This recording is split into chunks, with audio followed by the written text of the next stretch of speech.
Hello there, and welcome back to another episode of the Long Live Rock and Roll podcast. I mean, do we need to say our names anymore? But just in case you knew, I'm Laz, and on the screen opposite me is Felipe. How you doing, bro? I'm doing just fine, and you, brother? Good, yeah, very well, thank you, man, very well. Hello, everyone. What have you been doing? Anything special? Just another week in Soho gigging? Yes, another weekend in Soho playing gigs and having a good time. Professional. And his beard, for those who can't see, his beard is getting really long. You've got a little arrangement with a friend, haven't you?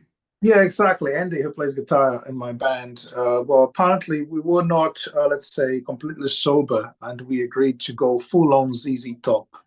So, and I'm a man of my word. I regret doing this, but I said I would do it, so I'm doing it. See, having So in a few months, you're going to see a we'll proper post ZZ Top style beard. We're going to post regular updates on the Instagram, all right? Felipe's going to take a selfie every week, and you guys can see how long the beard will grow, all right? That would be great. I'll do that. They can't see it now, though. They can't see it. You've got to send me a photo because they can't see it, can they? Obviously. Okay. I'll send you a photo. And by the end of the year, I intend to work as Santa Claus. The Brazilian version. Yeah. Latin Santa Claus. Yeah. Anyway, let's crack on. So today we're doing another album, which was chosen by me. The album is The Joshua Tree by U2. And I chose it because I'd heard the hits, like many people, you know, With or Without You, obviously the very, very famous song. I'd heard the hits, and I'd heard that everyone was sort of complimenting this album above all the others of U2. You know, with U2, I know that they've got certain hits and good songs, sort of sprinkled throughout other albums, but the Joshua Tree, I've been told, is the one to go to. So that's what I thought before I listened to the album. What did you have any? I mean, did you know this album before I suggested it? As in, had you listened to it? I knew the album, but I was obviously more familiar with the first four songs, which are the ones that everyone knows. Yeah. And well, at school, when I was a teenager, long ago, I was into like Dire Straits, and most of my friends were into U2. So for me, I didn't like it because, I like the more rock and roll stuff, the 10-minute long songs and stuff like that. And but those two bands are from the same era, from like the post-punk time, when I think about it.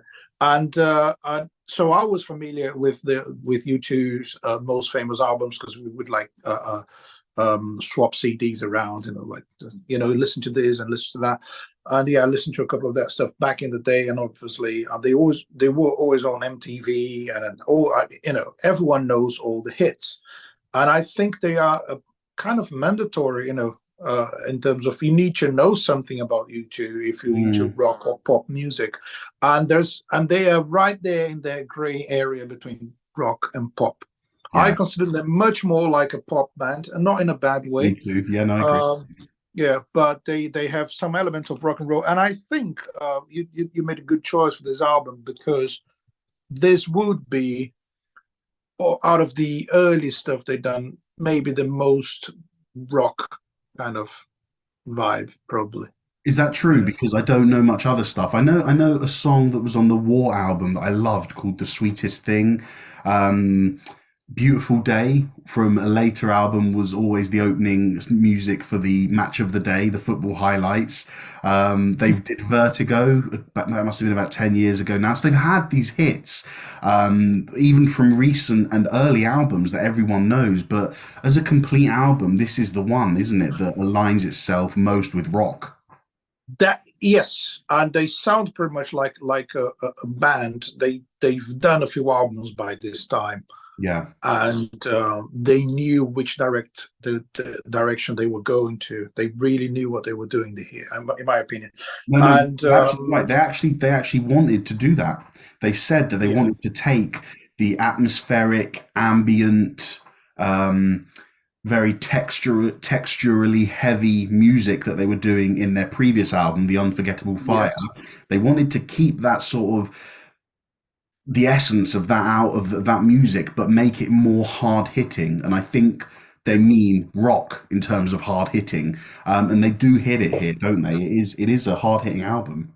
Even if It it's is. in places, it still has its moments that just hit you, isn't it? Well, exactly. There's one interesting thing about them as a unit, as a band, is they never changed the lineup. So it's a Really? good. Yeah, they never Wow. did. Well, I think they had one. They had a fifth member right at the beginning Yeah. before, when they play at school and kind of stuff, and the guy quit the band, whatever.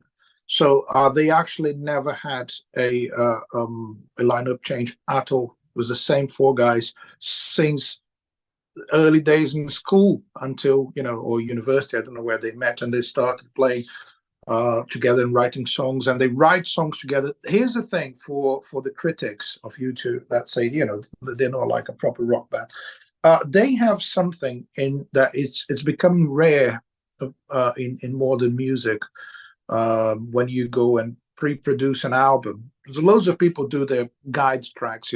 For those who are not familiar with that, it's like, let's say the singer or the producer or the songwriter is going to record just piano and vocals or acoustic guitar and vocals, and then send it to the producer, send it to the other musicians, and everyone adds their layers of instruments. They record drums and bass and keyboards, and everything is produced in a way that the musicians don't even have to see each other in Yeah. order to produce an album. I've recorded albums like this but like as a session musician for people, and even with some of my own bands, you don't see each other. You just listening to pre-recorded stuff and recording stuff on top of it. So there's no real-time interaction.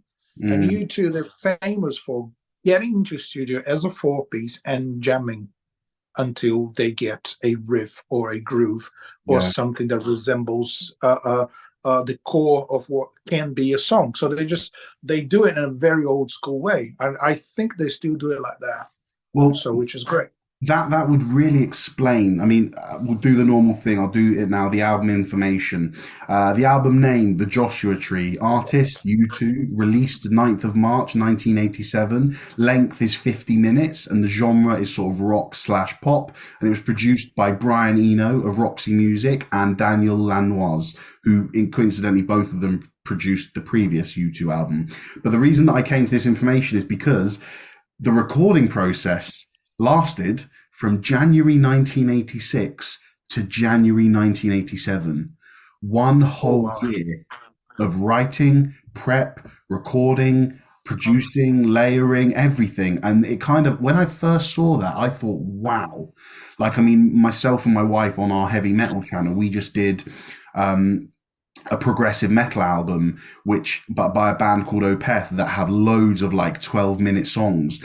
And that only Yeah. took 3 or 4 months. But yet, you Yeah. two, shorter songs, not many chord changes, nothing intricate like a progressive metal album, but still Yeah. took one whole year to complete. But when you listen to it and the layers in each song, you can understand why, can't you? Exactly. And here's the thing: when you say not nothing intricate, we usually tend to analyze things on the musicianship point of view, in terms of how technically good or how technically challenging is a riff or a solo and stuff like that. And many people who are into rock music also analyze the style like that, isn't it? Like, oh, this is interesting. Doesn't look like complicated solo that makes that song hard to perform and record. Yeah. But when you think not playing a note is a decision that might take hours, it's like Yeah. you need to try different notes until you decide, no, I'm not doing this, I'm not doing that. And to keep it simple sometimes means you removing stuff. Maybe you came up with lots of stuff and you remove and try to make it simple, and also finding the perfect guitar tone. Here's an interesting thing: how many guitar solos there are in this album? There's no solos. None, no. So DH doesn't play solos. He simply Right. doesn't, never. Okay. So Ah, and he's criticized by that. I've heard things. Here's something we need to say about YouTube. Like, they are uh, there's so many jokes about them, and people like to take the piss out of YouTube, especially rock fans. But it's undeniable that they are one of the biggest rock bands of all time. So that's it, yes. like it or not. Yeah. No, no, you're So right. and And I have my own favorite jokes about them. One of them is like I've seen this like a fake article saying, "Oh, recent research shows that no one ever liked U2. They just pretended to like in order to please their friends who were also pretending to like U2." The world, And the it's world of music is just one conspiracy net where everyone pretends they like you too. exactly. Do you know what? So yeah. I've got something to add to that, and I may as well do it. I've noted it here. We're going to do it as a Laz Unleashed. Wow. So, in this installment of Laz Unleashed, you're gonna get my you two are gonna get my fury. So a few years ago, I don't know how many years ago actually it was. You two made a deal with Apple to pre-install their new album on every Apple iPhone user's phone. So I when still have that. Bro, every time I get in the car, the new album starts to fucking play. I'm sorry for my language, but every time I see U2 on my car, I get pissed off because it's like, stop playing the song, and I don't even like the music of this newer album, whatever it's called. And I'm just driving like if I just want to go to the shops. Sometimes I don't put music on if I want to go to the shop. Sometimes I just listen to the radio or just have nothing. And I'll be like, yeah, 10 seconds out of my driveway down the road. And then out of nowhere, when my phone connects, suddenly you hear Bono just screaming out loud. I'm like, fuck off. Because it really winds me up because I will not play music I don't want to listen to. Even if it's my favourite band, even if it's Metallica. If I don't want to listen to Metallica one morning, I won't play them. So for you two to have done a deal with Apple and for Apple to say, you've got to have them on your phone. Oh man, it really Yeah, winds me no, up. man. And isn't this is It's this the I most think, Laz Unleashed moment we've ever had? Because I'm really pissed off about this. and I think Bono was good friends with Steve Jobs, and I think what they did, they probably got together and say, "What's the most annoying thing we can possibly do together?" No, they were trying to do something. I think they were trying to, let's release an album in a way that is going to be a best-selling album without actually selling immediately. Everyone's gonna have it. Yeah. I was like, cool, but can I just have the option to not have it? Can I just click You on no? can't. I You don't want this. can't. Or You send can't you a delete message it. like they should send you a picture of Bono and Steve Jobs saying, Yeah. "Hello, we got something for you. Do you want it?" And you just say, "No, I don't want that." Anyway, but this is part of them. Oh, I think U2 never accepted should be uh normal. anything. Yes, and they everything has to be huge, everything has to cause an impact, Yeah. everything has to have uh um pun intended religious proportions. Yeah. because it's what it is. Yeah. Um and that's the other thing. Okay, we're talking about the band, in a generic way here, but we talk one thing that connects this album to the whole history of U2 is like they came from two really successful albums, and this was the third consecutive album to reach. Let me double check this. Yes, number one in the UK, Yeah. and I think was but the most important thing is not that they had the third consecutive number one album in the UK, but they had their first one. The first number one hit in America. That is the Wow. most Yeah. important thing because here's the thing. They I think there was no other band from Ireland or from let's say any other foreign band, non-American band that embraced American culture as well Yeah. as they did. And you think about it's so interesting, like how many Irish people live in America and went there to make a living there. It's like it's that classic thing of people moving to another country and embracing the culture and being part of it. And Yeah. I think they tried really hard and they achieved at some point that connection with American roots, in terms of music. Like there's elements of folk and blues in the album. which you Yeah, can't find in some of the recent stuff. you're absolutely right, man. And I was reading a lot about this, that they actually, from the success of the Unforgettable Fire, they then toured the world. They did a few different tours, sort of in different areas of the world, and they went to America and they really immersed themselves in the culture. Bono said he actually felt a little embarrassed that. So check this out. When they were in America, he hung out with Mick Jagger and Keith Richards whilst they were there, Yeah. and Wow. Keith Richards and Mick Jagger were sort of educating him about blues and country music. And Bono said himself he was embarrassed that he didn't know these genres well enough. Um, and he, at that moment, he realized that having come from the punk rock era, as you said, U2 didn't really have an established tradition, so to speak, of music. So what they did is their newfound love for the American music and culture. Then he also, in the same sort of bracket of this tour, he then went back to Ireland and Yeah. worked with a band called the Waterboys and Hothouse Flowers, and gave these bands gave him a sense of pride about being Irish.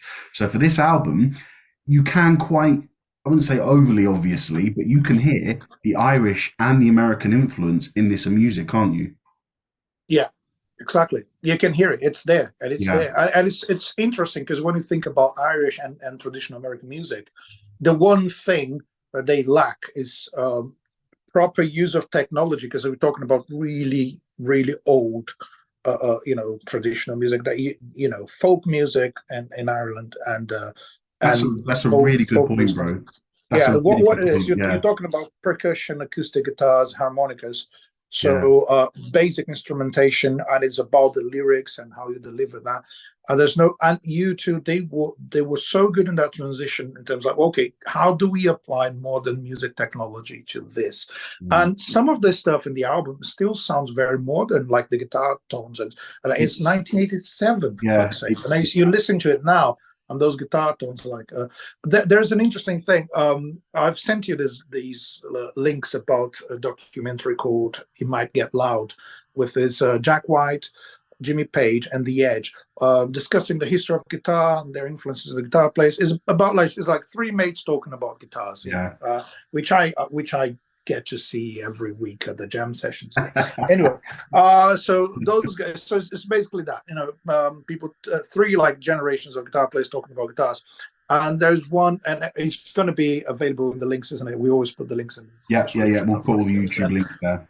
yeah, there's one of The Edge with his gear, and it's a ridiculous guitar, that's a gigantic pedal with that actually connects all the effects, and he has one setting per song.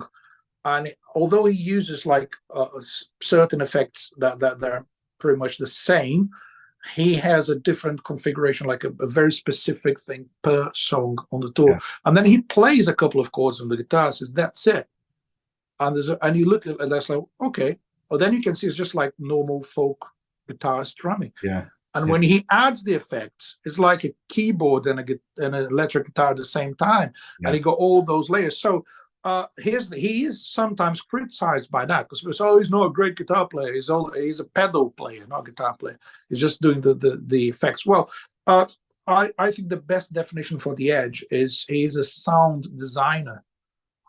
Mm. He Yeah. designs layers of sounds for guitars that no one else uh, has has done it until that point. You can't mention a single guitar player, or I don't know of anyone who have done anything similar, and that's heavily present in this album, and it's a big part of it.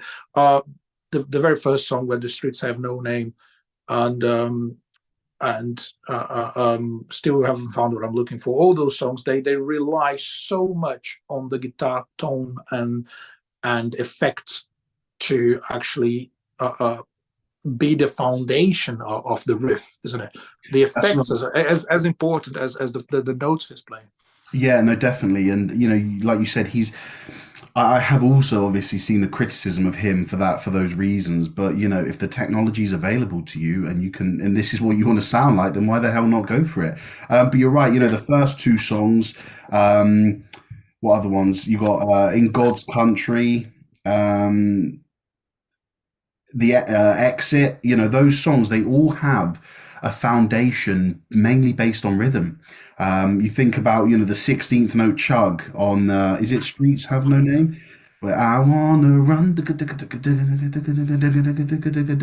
Yeah, wanna, and there's just this underlying beat and rhythm that goes on throughout it. And it is just phenomenal, man, because you did say earlier that it sounds like it could be produced today, and I think it does. I think the production on this album is absolutely phenomenal because it does sound like it could have been recorded yesterday. There's nothing about that album where you say, "Oh, well, yeah, the guitar playing's good, but the sound lets it down."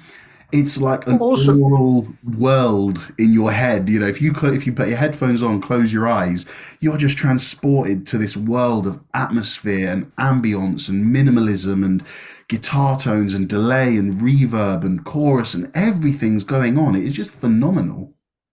it is amazing. Do you know what? There's another thing which I believe is like how many albums recorded in the 80s have a drum sound that's not dated. Yeah, Because if you yeah, listen to the drums in the 80s, it's like, oh my God, that's the 80s again. That like ridiculous reverb on the snare. And it's like, it's just boring. And the drums are really cool, this album. They left all the effects and all the technology to the guitar, and drums and bass are just very straightforward in terms of tuning and sounding and everything. And one interesting thing about is it Adam Clayton and what's the name of the drummer? I forgot. How can I forget? Larry Mullen Jr. Yeah, Larry. Yeah. So they they do. This is a bass player, and I know this is a drummer. Our job is to make guitar players and singers sound good, right? Yes, And it's I can I think confirm. I've yes in this album they've done that to the highest level, in my Yeah, opinion. yeah. You I've know, I've and got something here's, to tell here's the about thing that in my monologue. Yeah. I would never think. I mean, if I could travel back in time and talk to my teenage self in school, I said like, I would say in 20 years' time, you're going to be recording a podcast episode defending you two, and I would be in shock. But Yeah. you change. But here's the thing: one heavy criticism that people have about them is that they're not that good as musicians, Mm. and it raises the question: does it matter? Yeah, well, that's a good point and a good question. I mean, think ultimately the answer obviously is no, it doesn't. But what that question allows me to think is that if I'm in the mood to be defining and organizing, does them not being good at their instruments actually make them a pop band? Because Yeah, I think you kind of associate rock with people who are. This sounds like a horrible thing to say about you too, but you associate rock music with original talent, with good guitar players, guitar solos, drummers that can rock with their bass players. Whereas pop, you associate more maybe with people behind the scenes writing music because the artist can't write music, and then they yeah, just sing it. So it's funny, isn't it? Because they're using the instruments of a rock thing. And actually, do you know what Bono said about that? He said they intentionally stepped away from conventional songwriting structures during the 80s. He wanted to focus on the primary colors of music. I mean, I don't want to patronize you because I think it's in English. Do you know what primary colors, like the term, yeah, means? yeah, Yeah, all right. yeah. For anyone that doesn't know, the primary colors are green, red, and blue. And the idea is that if you mix any of these colors together to a certain degree, You can have all the other. other colors. Yeah, So Bono said that he wanted to focus on the primary colors of rock music, which is the bass, the guitar, and the drums. So yeah, because they felt really out of touch with what was going on in the 80s, the synth pop and the new wave music of the time. And I think that is reflected, maybe maybe the layers and layers of guitar is covering up the edges inability to come up with riffs or to write a solo, for example. But again, I sort of reflect back to on your well, but question. Does it here's the matter? thing though, It if doesn't. here's the thing though, if you give his guitar rig as it is, to any other guitar player and say, I want you to come up with a riff using these effects. Because the way, when you change an instrument, you change the way you play. A new Yeah, guitar makes you sound different, makes you think in a different way, play in a different way. yeah, And then those effects became part of who he is. It's a bit of a curse because mm, that's, he's got to play like that every time because that's what yeah. people expect from him. But That's those a good point. effects Yeah, are an essential part of his songwriting. So he's skipping all those steps that you have from, oh, this is a riff I wrote on acoustic guitar, and then I'm going to think about something to enhance the sound of this. Now he goes straight to the end of it. Like, here's all the effects and everything at the same time. It's like he's doing the final production as he's writing the yeah, riff. yeah. He's fine It's tuning the details, isn't he? As Yeah, he goes through, and then he's choosing what he wants. the lack of solos. I mean, it goes unnoticed for me, and that's one of this is a big thing. Just to mention one thing, going to the Bro, sorry, song. can I just add something Yeah, quickly? Sorry, just yeah. about the lack of solos. It's almost like that when a new layer comes in, that is almost the solo. Oh Because yeah. you've been so used to a specific rhythm and a specific layer of guitar that all he might do. I've listened to this album 3 times over the last couple of days, so I'm a bit lost as to what song's what. But it could be the first one where the streets have no name. With the guitar, there's like this little lick that's like. I know that sounds a bit funky, but it's much more delayed and reverby in the track. And although that is just a little guitar melody that he's repeating, because of all the textures and layers that are there before, that feels like a solo coming in. And I don't mind that it's not Well, complicated. It just feels like a special melody that's been added purely for the purpose of adding another melody. And I think it's great. well, that is an interesting thing because it's even hard to try to sing the riffs because you can't sing the delays and No, reverb. exactly. Yeah, you're right. It's it's an interesting process. Like when you think about writing things, considering those effects as part of the melody, because you can't sing those things. You got to have them in your mind. Yeah. So that has everything to do with the fact they knew what they were doing. Here's when you consider they are like a post-punk band, that was a unique moment in rock history because um, everything lasted for a certain period of time. Like early rock and roll emerged into the psychedelic stuff in the 60s, and the hard rock and the prog rock in the 70s. And you had bands doing those things for decades. Mm. And punk was, in my opinion, the first major disruption in the rock scene. And we're talking about technical abilities and individual musical abilities. Punk musicians are like, okay, we can't actually play, but we can write songs. So Mm. that's what I'm saying. Does it matter Yeah, that you great can't point. play? For that genre, it doesn't. It's Mm. actually good that you're not that good as a musician under a technical point of view.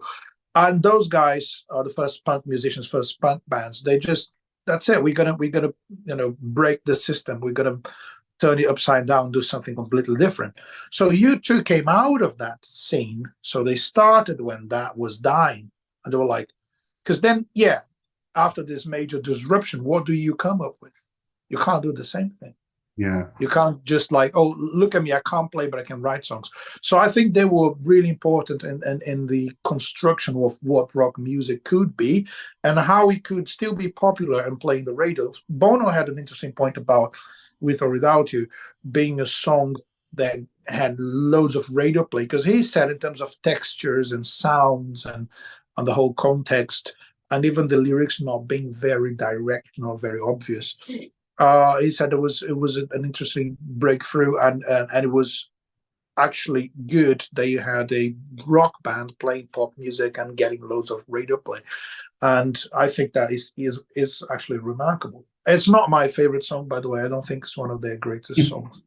No, I agree. Yeah, but that's fantastically interesting, man. That is crazy because I didn't actually make that link between the punk and the and them, sort of like you said, a band that realize, okay, we're not the best musicians, but we have talent and creativity within us.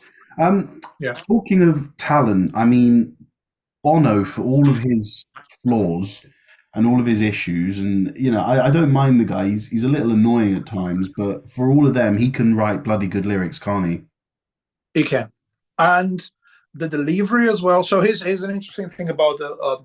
I think he delivers really well because he is not afraid of singing long notes. Mm. So there's something about him. I think that helped a lot. Now, like looking back at the time when my classmates were listening to YouTube, because he pronounces every word uh, Yeah. like clearly.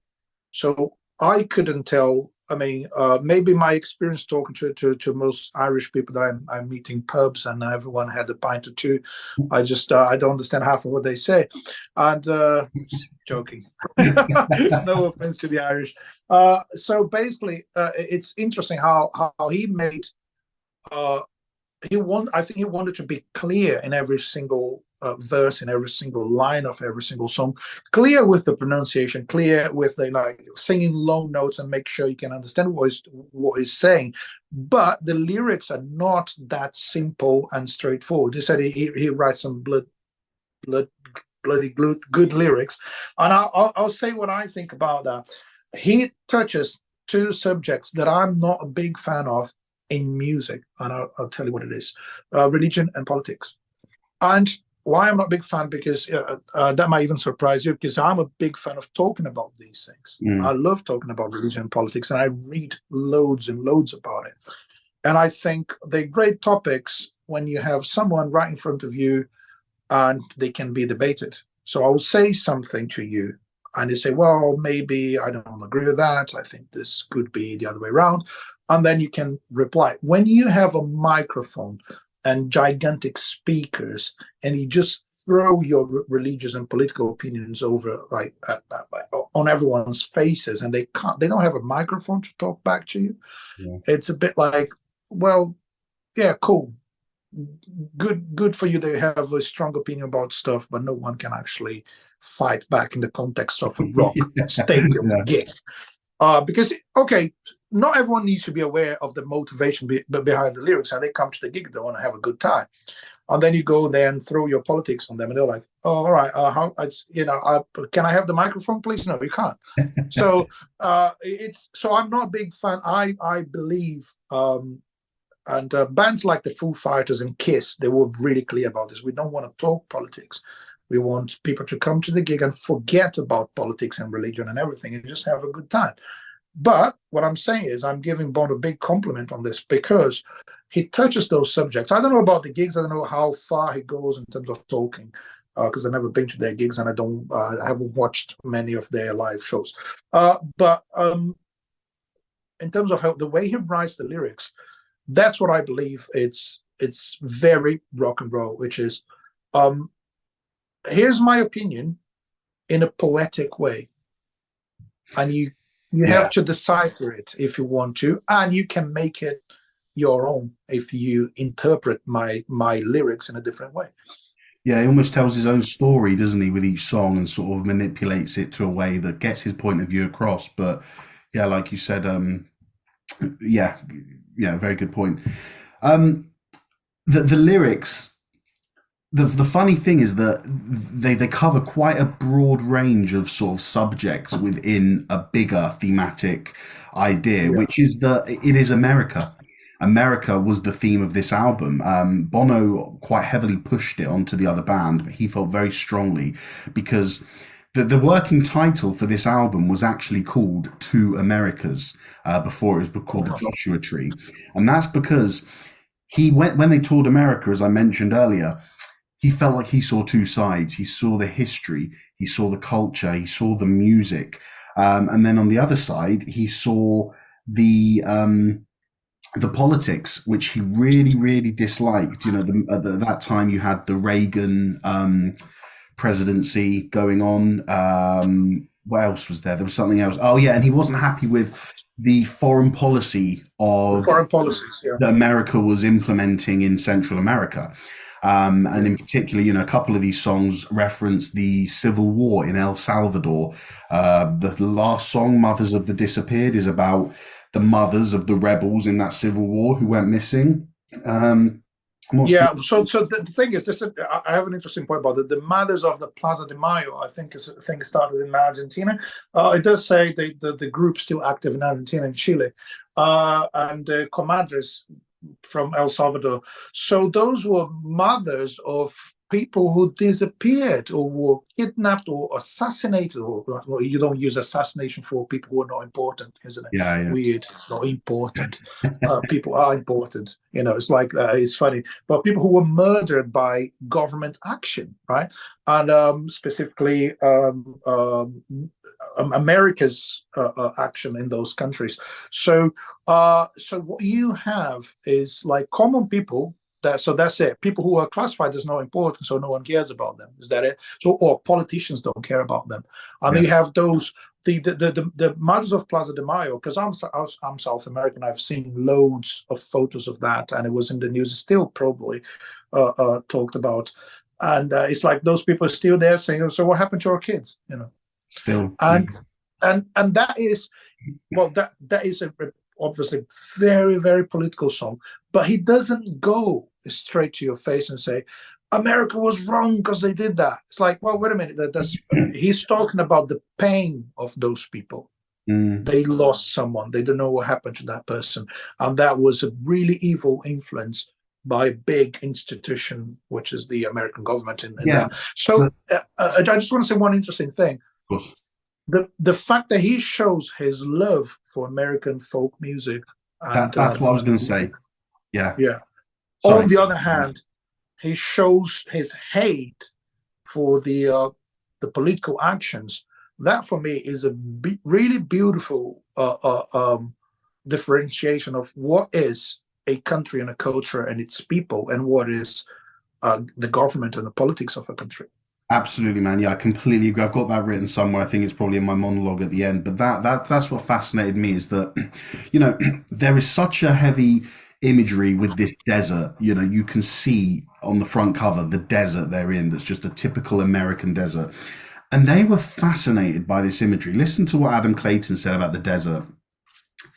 The desert was immensely inspirational to us as a mental image for this record.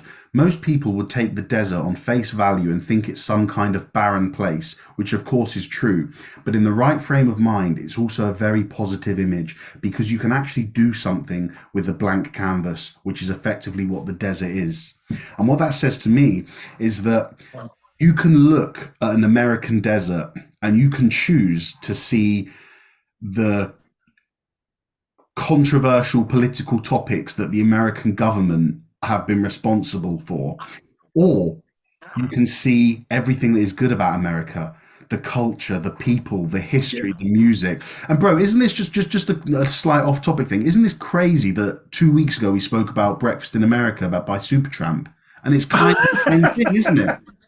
But Again, yeah. It's the same thing. Supertramp kind of criticized, said America's brilliant, but there's a little criticism of the American dream. Bono's saying, well, America and the people and the music's brilliant, but let's criticize the government. Isn't that funny Yeah, how in 2 weeks we've done two albums by British bands based on America? Well, but that's what it is, isn't it? And like, if you're not capable of assessing the information in that way, like what is, it's like, is U2 a great band? Yeah, I think they are, but why? There's many reasons why you might like or dislike them. And the same thing about a country, same thing about a culture, same thing about whatever. So things are not black and white. Things are not that simple. It's like, oh, this is this is that. And I think the true artists, they can see that. They can actually perceive where there is a line between the good and the bad in everything. They can see that line and they can cross that line and they can talk to both sides, and they can. That's what I like about that. One other thing, going from politics to religion is, and again, let me associate this with the album cover, because they decided to have the desert as the biggest thing in the album cover. That's it, and they are on the side. Yeah. So they're not at the center. So they are like right on the. If you're facing the album on the left side, you have them. And most of the cover is just the desert. It's like, which means, and you have all of them facing the camera, but Bono, he's looking to the side. So it means for me that shows there like I don't know that position. Like, listen, this is life. Is mostly a desert. Is mostly the unknown, and but although they seem to know where they were going to in terms of sound, in terms of groove, in terms of production, the lyrics are very open in a good way. Like, Mm, so the religious aspects of the lyrics are really good because there's so many references to the Bible. really. uh yeah, and like, he doesn't say, I don't think, I'm not quite sure if he mentioned that on interviews, but still haven't found what I'm looking for. If you can simply listen to it and think, oh, this guy's looking for the perfect girl for him, or or this woman's looking for the perfect husband or perfect partner or whatever, Yeah. and it sounds more to me like is someone looking for God, Mm, looking for the spiritual answer to all the questions.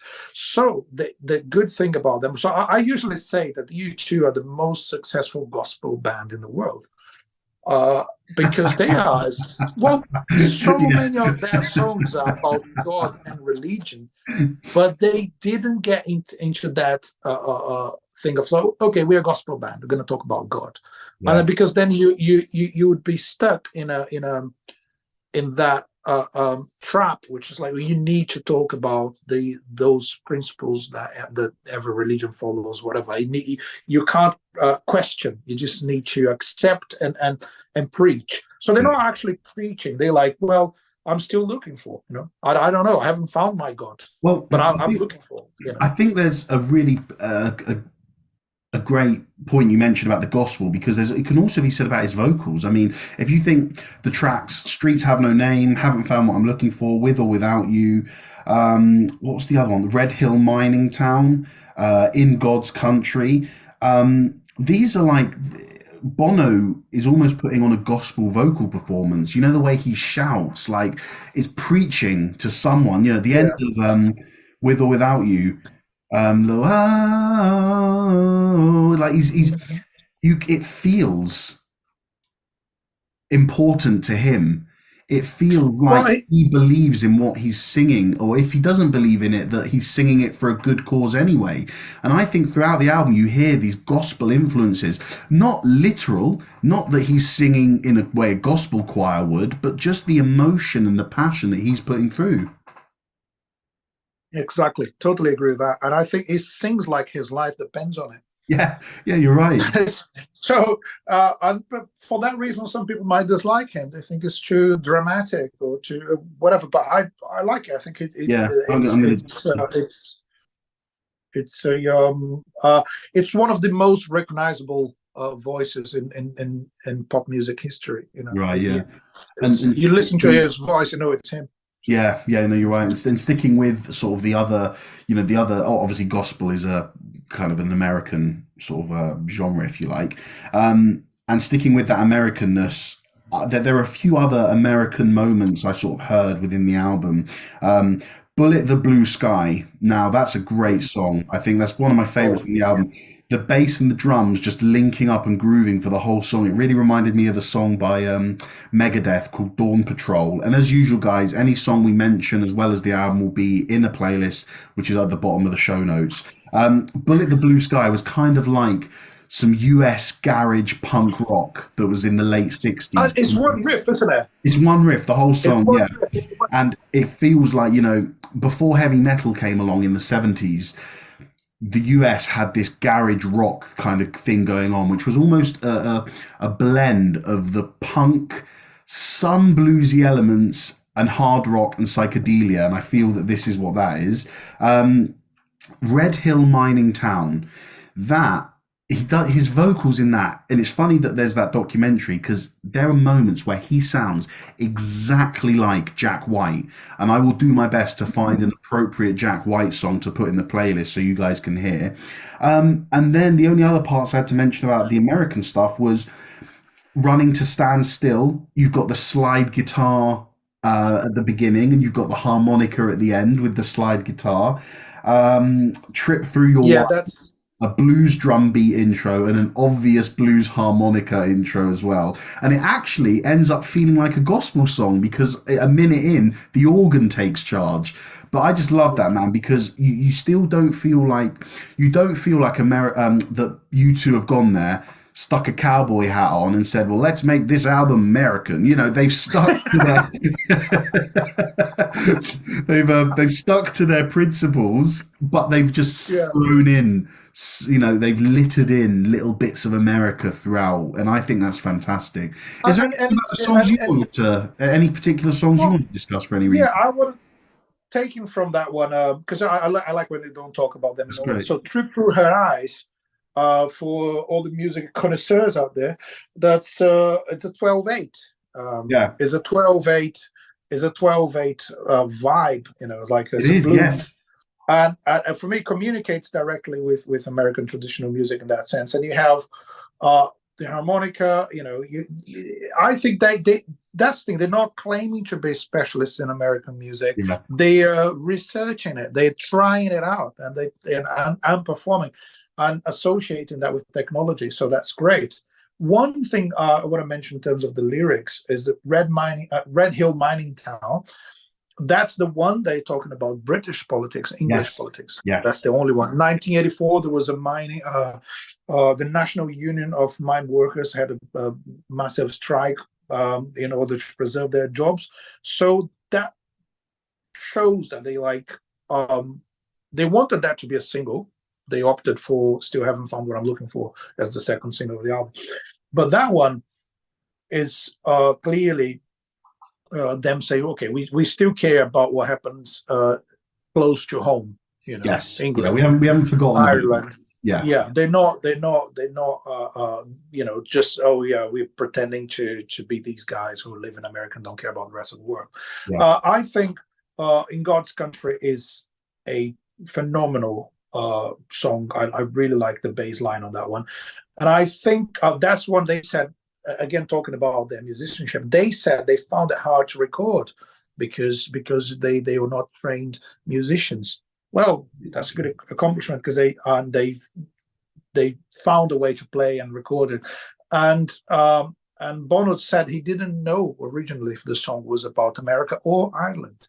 wow. So and then he despite decided it's about America, but That's they fantastic, called though, it. isn't it? That Yeah, he hasn't drawn himself the line. He's let the lines blur.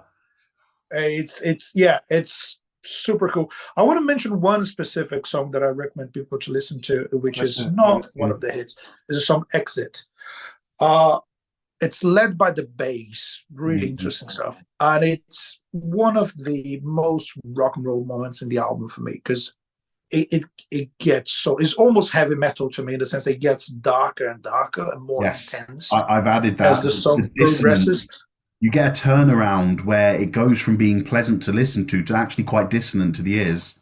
Yes, and it's about and it's really cool because they did that as a jam. They did one take, a long take, improvising, building up, and getting past that's just them as a band, as a garage band playing together. And you got and then they edit it out, but it's like they cut some bits out of the song, but it was just a jam session with the lyrics on top of it, and it's based on the 1980s novel The Executioner's Song, which is about a serial killer. Wow. It's a really dark theme, It's really cool funny though, stuff. So because that one for me is like a soundtrack, for a really yeah, a dark episode of a serial killer, yeah, stuff like that. exactly. Really cool.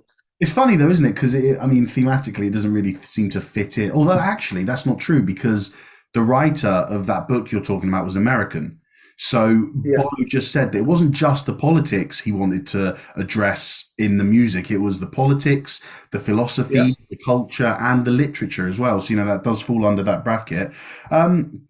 Is there anything else you want to talk about song-wise? Anything specific, or shall I go on to the I, actual I I ones? just think like they hit the nail on the head with the track list. The first four songs are amazing in Yeah, that sense. I completely Though agree. I said "With or Without You" is not one of my favorites, But in terms of the commercial success and the production, everything, they start with Where the Streets Have No Name, into Still Haven't Found What I'm Looking For, into With or Without You, and then Bullet the Blue Sky.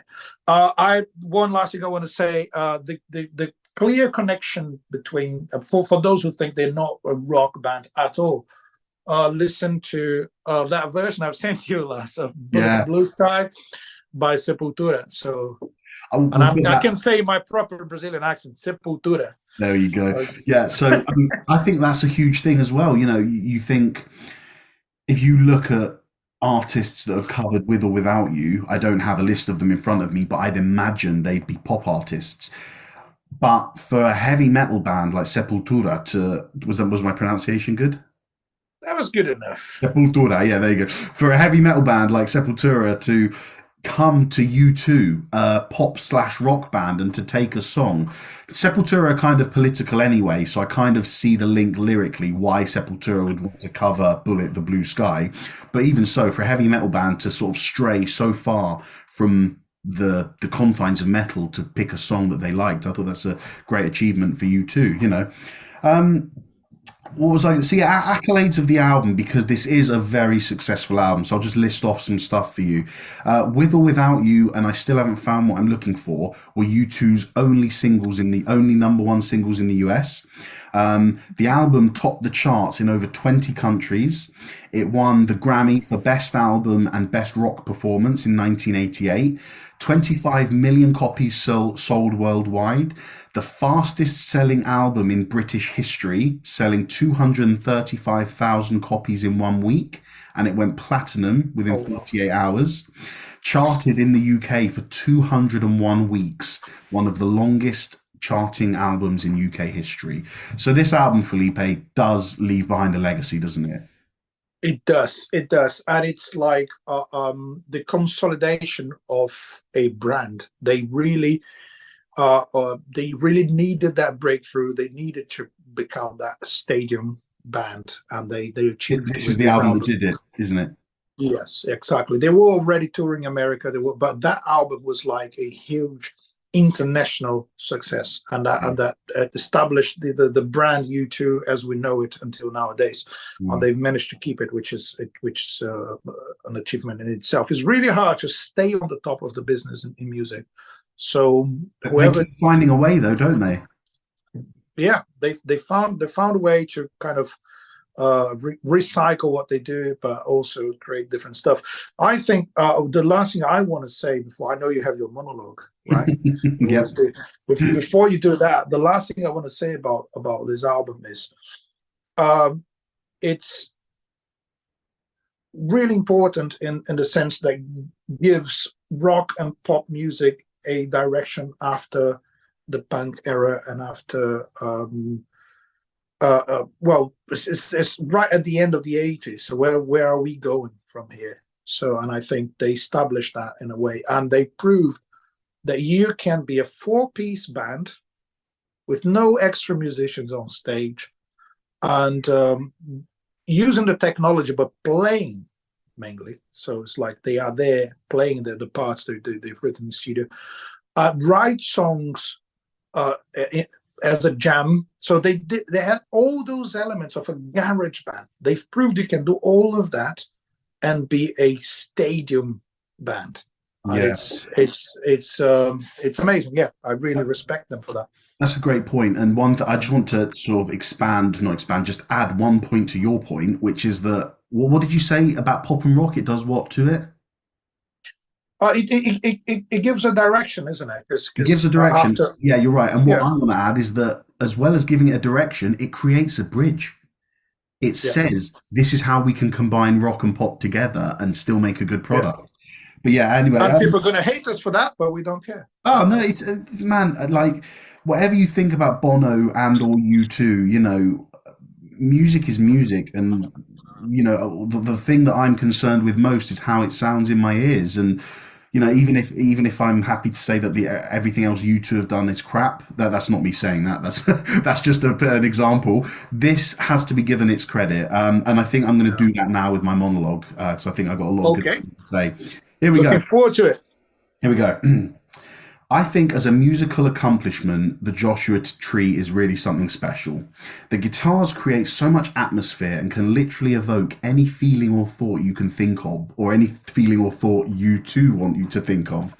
The Edge is a master of this kind of guitar playing, and the many, many layers of guitar brought to you in this album, they may not be used to lead or drive a song, but to enhance it. They create a plethora of atmosphere, textures, and ambient moments that appropriately surround Bono's vocals. The bass and the drums might have the simplest job in rock music history with this performance, but with the expression and passion of Bono's vocals and the aural world that The Edge creates to enhance it, this is all they needed to do. Play it simple, provide a solid rhythmic backing for two lead instruments, vocals and guitars. Production-wise, the album still sounds phenomenal and has stood the test of time magnificently. It still sounds like this could have been released this year, this album. Bono is undoubtedly the hero of the album, and I'm not sure that this was ever the intention. Listening to this and getting deep into it, I actually think that this is probably one of the best vocal performances in rock history. Whether technically it's brilliant or not is irrelevant to me, because having read up on the lyrics and the things he was going through in his life, coupled with the passion he feels for some of the topics he is singing about, you can feel Bono's pain, Bono's love, and Bono's feel for life in every lyric he sings, and I think it translates fantastically and relatably to an audience. I like the album a lot and actually have it on vinyl. It's a very pleasant and easy listen. Is it the best rock music I've ever heard? No. I would probably choose 20 or more other rock albums I'd prefer to listen to if I was sort of doing a ranking system, but there has to be a reason as to why this music resonated so much with audiences, and I think that mainly comes from Bono's vocal performance and the atmospheric ambient world that The Edge has formed around him. It's an incredibly powerful album filled with passion, suffering, heart and soul, anger and love all the way through it. Amazing. Well said. Thank you, man. No, it my and it favorite really part of made the me feel show. this way. Sorry? It's my favorite part of the show. Yeah, but it really did make me feel this way, and that's what I was alluding to with Bono's vocals. Every word he sings, you can tell he sings it with a meaning. And like you said, whether we agree with it politically or not, it almost doesn't matter because he means it. And that is what him as a performer puts through to you. Maybe one essential thing I realized whilst listening to it and actually paying attention to the lyrics is not patronizing at all. No, it's just his feeling, isn't it? It's just him. It's not saying like, oh, you know, I'm a Christian, I believe in God, and if you don't believe, you're wrong. Yeah. It's just saying like I'm still looking for the answers, and I follow my religion, and I disagree with the American government in this specific topic. But it's not, as it says, you have, he does that with love, not with hate. So that's why I think it's pretty cool. I mean, and whether he's a character or his true persona, I don't care. It sounds really good. Exactly. That's it. Anyway, right, good, great place to end the album. To end the show. Another great choice. Again, just not something I thought we'd do straight away, one of these albums. You know, I thought we'd kind of stick more traditional, but I love that we're doing it, man. You know, Supertramp last week, U2 this week, and we've got a lot of interesting albums for you guys coming up. So yeah, thank you once again for joining us on an episode of the Long Live Rock and Roll podcast. Every few episodes, I do the little shout out of where I can tell you to find us. Instagram, Facebook, all that stuff. We'll be posting regular updates. Guys, please leave us a review. It takes 30 seconds at most of your time, and it does so much for us. You know, we're an independent podcast doing this in our own time with our own backing, just because we love what we do and we love talking about this music. So if you can give us 10 to 30 seconds of your time on Apple Podcast or Spotify, go and rate it. Give us 5 stars if you like it. Do us a little comment. It would hugely be appreciated from us, as it helps us with the algorithms and moving up and up the charts, so we get more visibility and more exposure to the podcasting world. So yeah, thanks again for joining us. And if you're ever in doubt about where to find us, you can find us on the internet. Okay. There we go. Let's talk about Instagram, Facebook, YouTube. I don't know. I don't have all that stuff, but I do have a connection to that thing called the internet. And if you type in some search engines, what's the name of that one? Google. If you go there and just type "Long Live Rock and Roll Podcast," you're going to find us on that place, the internet. Whenever whatever the internet means, it's we're there. We're online. Exactly. There we go. We're online and on fire. It wouldn't be a proper episode if you didn't say they can find us on the internet, would it? Yeah, exactly. So yeah, thanks for being with us again, and keep on rocking, everyone. And as usual, take care and long live rock and roll.